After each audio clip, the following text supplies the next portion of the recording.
कहते हैं भाषा की कोई दूरियां नहीं होती, हर दूरियों को पाट जाता है।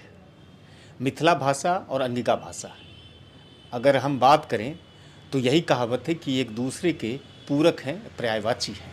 जाहिर सी बात है कि एक का संबंध गंगा के दक्षिणी क्षेत्र से है और दूसरे का संबंध उत्तरी क्षेत्र से है। लेकिन इस गंगा के क्षेत्र का फैलाव इतना बड़ा हो गया कि पूरे विश्व में आप मैथिल और अंगिका की भाषा को बोलते और सुनते हुए आप देखते रहेंगे। मैथिली भाषा के विषय में यही कहा जाता है कि आपस में अगर झगड़े करेंगे तो ऐसा लगेगा कि वो प्यार कर रहे हैं। इतनी प्यारी और इतनी अच्छी भाषा का आज आधुनिक युग में कितना महत्व है, आज इस बिंदु पर हमारे साथ 5 शिक्षाविद जुड़ेंगे और हम बारी बारी से पांचों मेहमानों से ये समझने की कोशिश करेंगे कि आखिर मैथिली भाषा के क्या गुण हैं जो आज भी इस दौर में भी अपनी छाप छोड़ते हैं। कहते हैं कि मैथिली भाषी चाहे जहाँ भी हो दुनिया के किसी भी कोने में, तो जब वो अपने काम से लौटते हैं अपने बाल बच्चों के साथ मैथिल में ही बात करना पसंद करते हैं। इसी उपलक्ष्य में भागलपुर में 24 मार्च को होली मिलन समारोह मिथिला परिषद की तरफ से रखा गया है और इस मिथिला परिषद के इस कार्यक्रम में भारी संख्या में लोग के जुटने की संभावनाएं हैं।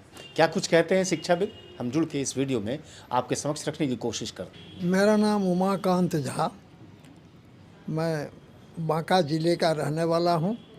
विगत 48 वर्षों से भागलपुर नगर में रह रहा हूँ।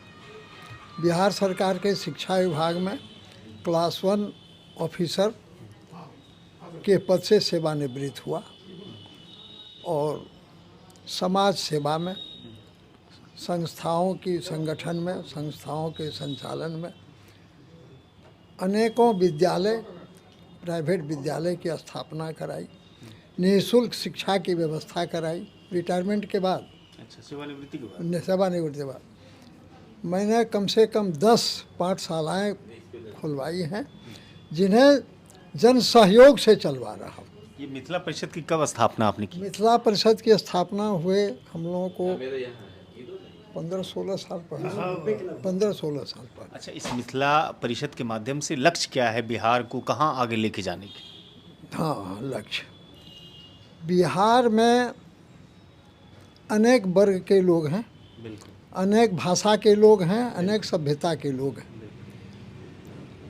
जनकपुर नेपाल के किनारे, वहाँ से लेके पलामू तक हम मिथिला के आदमी बसे हुए हैं। नौकरी में हैं, तरह तरह की नौकरियों में हैं, अच्छी से अच्छी नौकरियों में और छोटी से छोटी नौकरियों में भी। यह आबादी हमारी जनकपुर से लेकर के आपको पलामू, पन्ना संथाल परगना का एकदम आखिरी किनारा, वहाँ तक बसा हुआ। वहाँ तक हमारी कोटि के लोग हैं, हमारे मैथिल वर्ग के लोग हैं। रोजगार के वजह से आए। मिथिला संस्कार और शिक्षा के लिए बिहार में सबसे अव्वल दर्जा माना जाता है, अव्वल स्थान माना जाता है मिथिला। राजा जनक वहीं के थे, जिनके जामाता भगवान राम मानव रूप में जब लीला करने आए तो वहीं के थे वो जामाता, राजा जनक के जामाता थे। तो उस संस्कार का असर पूरे बिहार में और अभी का झारखंड जो पहले बिहार था वहाँ तक फैला हुआ है। आबादी भी हमारी वहाँ तक फैली हुई है। हम लोग मैथिल कहलाते हैं, जो ब्राह्मण हैं वो मैथिल ब्राह्मण हुए, फिर बाबू साहब हैं, राजपूत लोग हैं, भूमिहार वर्ग के भी लोग हैं, सभी कोटि के लोग हैं। यह परंपरा से, संस्कार से सबसे ज़्यादा सांस्कृतिक कम्युनिटी मानी जाती है मैथिल। और इसकी अपनी एक भाषा है, अलग भाषा है मिथिला भाषा। इतनी मधुर है जिस भाषा को सुनने का, अभ्यास करने का लालच किसी को भी बढ़ सकता है। आप एक शिक्षाविद के रूप में पूरे बिहार में प्रसिद्ध हैं। इस मिथिला परिषद के जो संगठन बनाने की जो आपकी सोच होगी, जो लक्ष्य होगा, उसके माध्यम से आप अभी तक इस परिषद को या संगठन को कहाँ तक आके लेके जा सकें? यहाँ तक हम लोग अभी सबों को एकत्र करने का यह प्रयास पहले भी हम लोग कर चुके हैं, कर भी रहे हैं, लगातार जारी है। इधर कुछ हम लोग पुराने लोग थे, कुछ धीमा पड़े।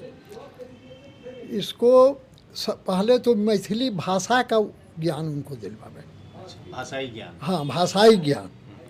चूँकि जब भाषाई ज्ञान नहीं होगा तो उसको उस भाषा का अभ्यास कैसे होगा? अभ्यास कैसे होगा?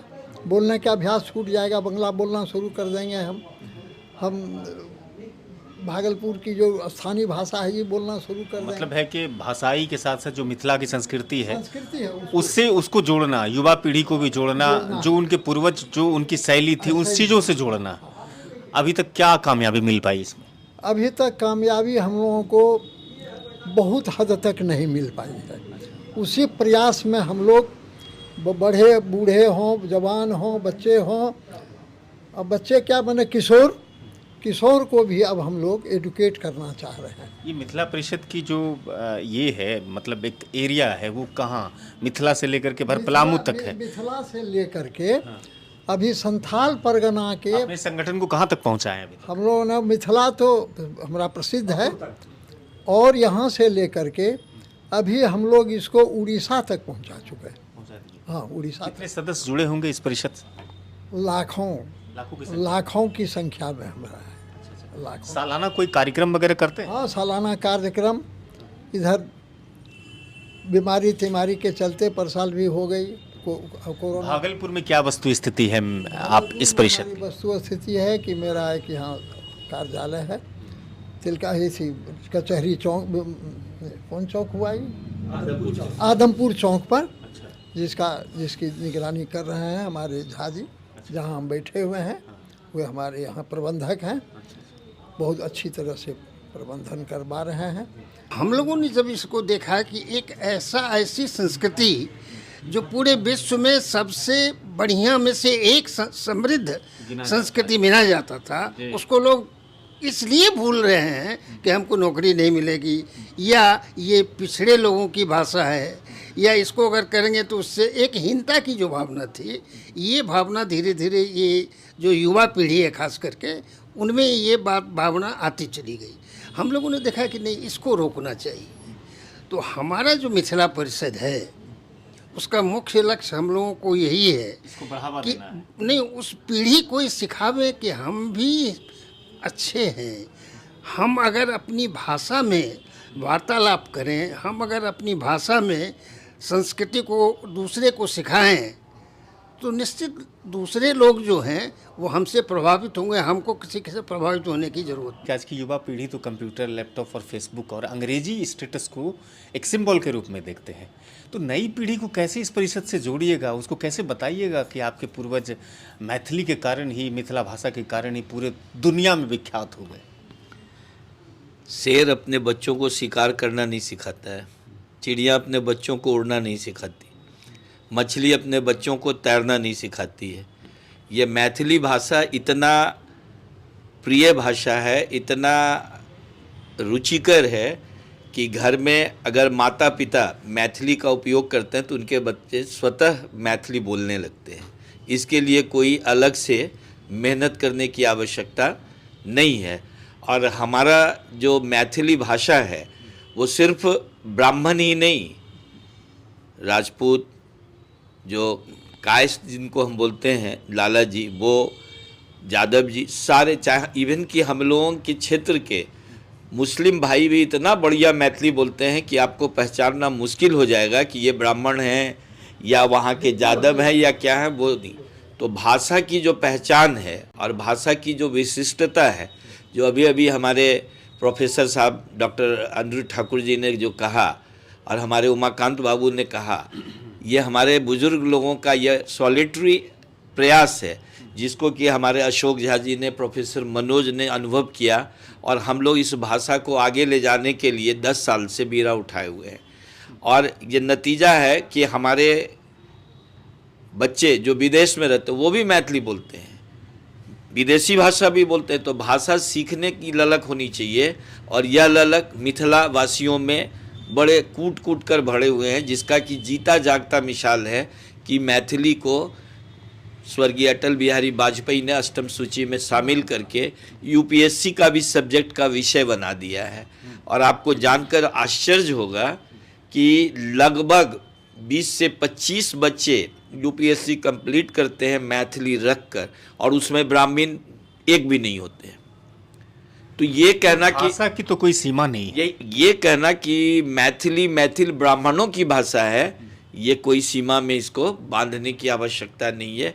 ये मिथिला के जन वहाँ के सारे लोगों की भाषा है, जिसको कि पुनर्जीवित करने के लिए, उसको पुनः करने के लिए हमारे ये जो बुजुर्ग हैं इनका आशीर्वाद है। और आज हम लोगों ने एक मीटिंग की है, 24 तारीख को हम लोग होली मिलन रख रहे हैं मिथिला परिषद से।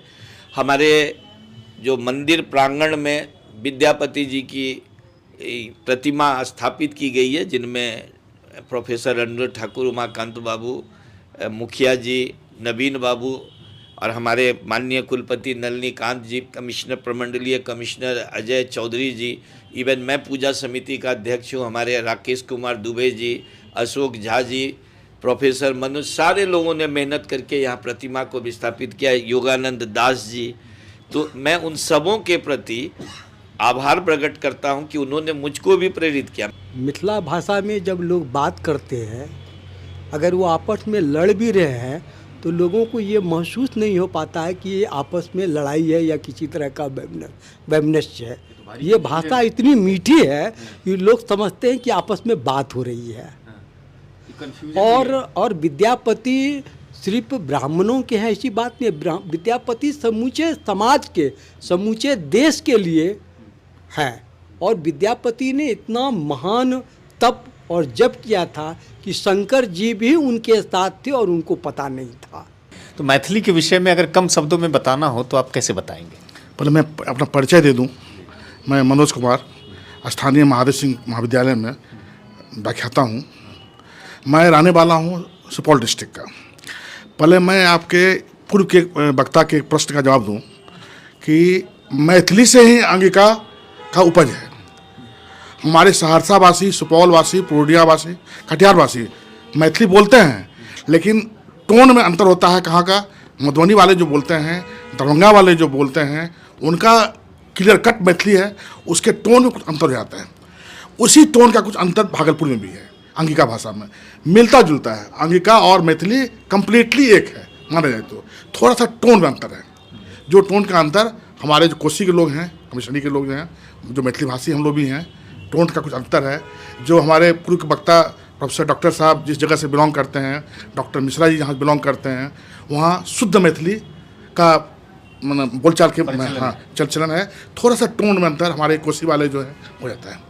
और हम लोग मैथिली भाषी बहुत ही अपनी भाषा के प्रति बहुत लॉयल हैं। बाल बच्चा सब, कोई काठमांडू में है, कोई अमेरिका में है, कोई क्या कहते हैं डिफरेंट माने अपनी जगह पर सब, लेकिन घर में जो आते हैं तो मैथिली ही बोलते हैं। हम लोगों ने ऐसा ज्ञान बच्चों को दिया है कि पढ़े हैं इंग्लिश स्कूल में, माउंट कार्मेल से, सेंट जोसेफ से, कोटा से, दिल्ली से, लेकिन घर आते हैं तो मैथिली में बात करते हैं। बाहर वो इंग्लिश बोला करें, इसमें कोई मतलब हम लोग का कोई यही बंदिश नहीं है। हम लोग मैथिली को प्यार करते हैं, भाषा को। इसी क्रम में हम लोग परसों आदमपुर चौक पर 24 मार्च को आदमपुर चौक पर हमारी एक विद्यापति का जो मंदिर है उसमें हम लोग होली मिलन समारोह करने जा रहे हैं। और इसी बहाने हम लोग मैक्सिमम मैथिल भाषी हाँ जात रही मैथिल भाषी सब हम लोग जमा होंगे और आपस में एक दूसरे से हम लोग होली मिलन का समारोह का एंजॉय करेंगे हम लोग। शुक्रिया।